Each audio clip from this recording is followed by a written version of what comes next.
on essaye de jouer avec la langue et donc c'est avec une pédagogie qui est quand même assez révolutionnaire. Les profs sont très proches des élèves et donc les écoles de Berthoud, c'est un lieu où on peut vraiment s'exprimer librement.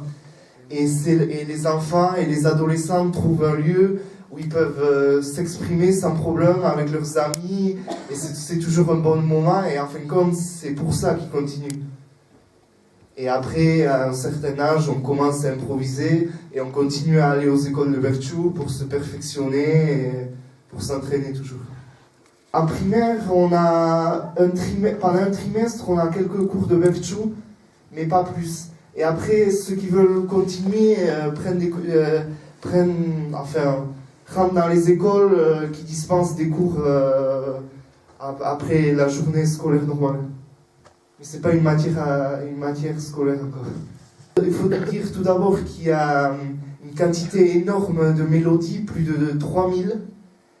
Et donc au niveau de la mélodie, tout d'abord on choisit une mélodie par rapport à une structure. Souvent on nous dit dans quelle structure on doit chanter. Comme on dirait pour la poésie française, maintenant on te donne un certain thème et tu dois chanter un sonnet par exemple. Et donc il faut une mélodie liée à cette métrique, et aussi les mélodies changent par rapport au thème qu'on aborde. Il y a des mélodies plus tristes, des mélodies joyeuses, des mélodies pour faire rire, et donc on essaye de varier toujours. Mais il faut être honnête, on a l'habitude d'en utiliser assez peu. Parce que chacun a ses habitudes avec certaines mélodies, il est plus à l'aise sur certaines mélodies, et je dirais que j'improvise à peu près sur une 50aine de mélodies, pas plus. Et donc, on m'a dit qu'en breton, il y avait aussi chez les jeunes une perte de l'accent. Et nous on n'a pas trop perdu, mais c'est vrai que ce R, moi par exemple, ma langue maternelle est le français, et j'arrive pas à rouler les R. Il faudrait vraiment que je fasse un effort énorme, et je serais plus en train d'essayer d'avoir un accent parfait qu'en train de réfléchir. Alors ça serait un peu compliqué. Alors on peut dire que c'est un art très populaire. Les Berchoali sont très près de la population. Bien sûr, les représentations sont souvent payées, mais c'est un prix très abordable. Et donc, il n'y a pas avec les Berchoali de star system, où c'est vraiment des gens du peuple. Et donc, là, on voit les championnats apparaissent beaucoup dans le film, mais ça peut être aussi par le biais de repas. On en voit à un moment dans la montagne, dans des repas, dans des fêtes, à la fin de manifestations parfois. Mais ça reste aussi un art spontané. Des fois, dans certaines fêtes, passer 3h du matin, quand l'alcool commence à monter à la tête de certains, on entend toujours 3 ou 4 personnes qui sont adossées au bar et qui commencent à improviser. Oui, alors, il faut savoir que quand on fait un Berthoud, normalement, c'est pas comme dans la poésie française, par exemple, il n'y a pas d'alternance de rimes. Alors, on prend toujours des rimes de la même terminaison. Dans un Berthoud, il n'y a pas d'alternance de rimes. Donc, si vous voulez bien, je vais rebondir sur le thème des contraintes. Les contraintes peuvent paraître très, très strictes, et on peut penser que c'est souvent une prison, surtout qu'on est en train d'improviser. Mais en fin de compte, on se rend compte que avoir des règles de métrique et de rimes si strictes, des fois ça nous permet de structurer notre pensée en fin de compte.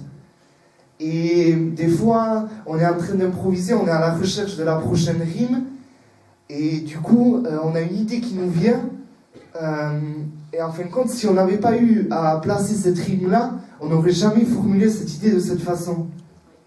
Donc on arrive à des résultats très curieux, et par exemple, moi je sais que quand je passe de l'improvisation à écrire des textes en prose, par exemple, c'est tout à fait une autre démarche, parce que j'ai pas cette possibilité de structurer ma pensée, où il faut la structurer d'une autre façon.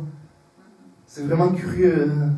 On a de plus en plus d'enfants qui le pratiquent dans les écoles, et c'est un vrai succès, comme vous le voyez, tous les 4 ans, à la finale du grand championnat, il y a 15 000 personnes qui assistent à la finale.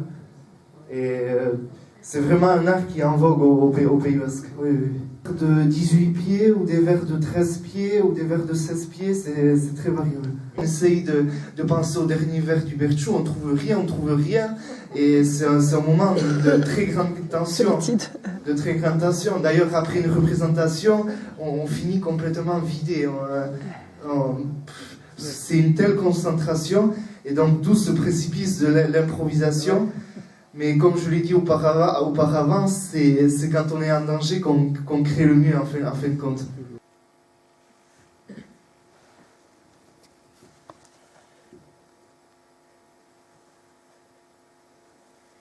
Egun luze hauetan, zenbat berriketa, edabide denetan, zenbiltzan zer gertan, nola gainditu duten denek azterketa, askatasunaz nola atxiki oreka, batzuentzako soilik balio du eta.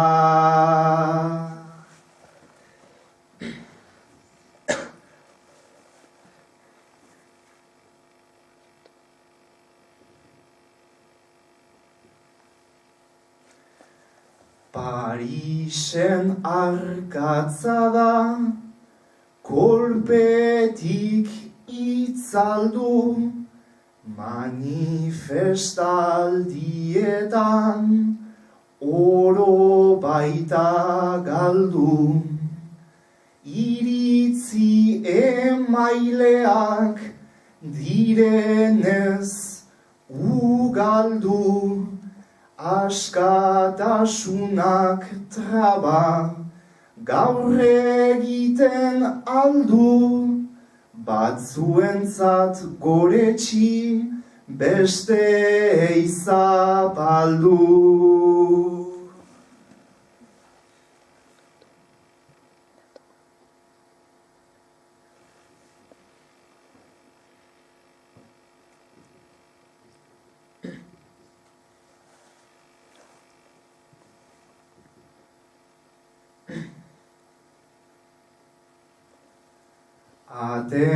Atentatuan ainda, gauza txar tristea, eldu da lege berri gogorren eskea.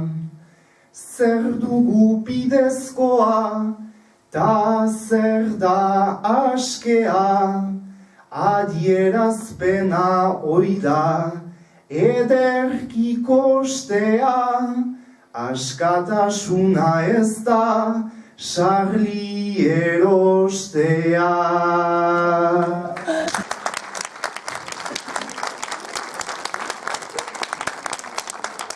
J'ai dit que ces jours-ci, beaucoup de gens se font porteurs d'une idée, d'une idée de la liberté d'expression, mais qu'au Pays Basque, on le sait bien, que la liberté d'expression vaut pour certains, et pour d'autres, elle est souvent bafouée. Parce que par exemple, nous on a eu des journaux qui ont été fermés, des journalistes torturés, donc on sait ce que c'est. Et j'ai parlé des manifestations qu'il y avait eu en France, et j'ai fini mon dernier Berthoud en disant que la liberté de la presse ne consistait pas à acheter Charlie Hebdo.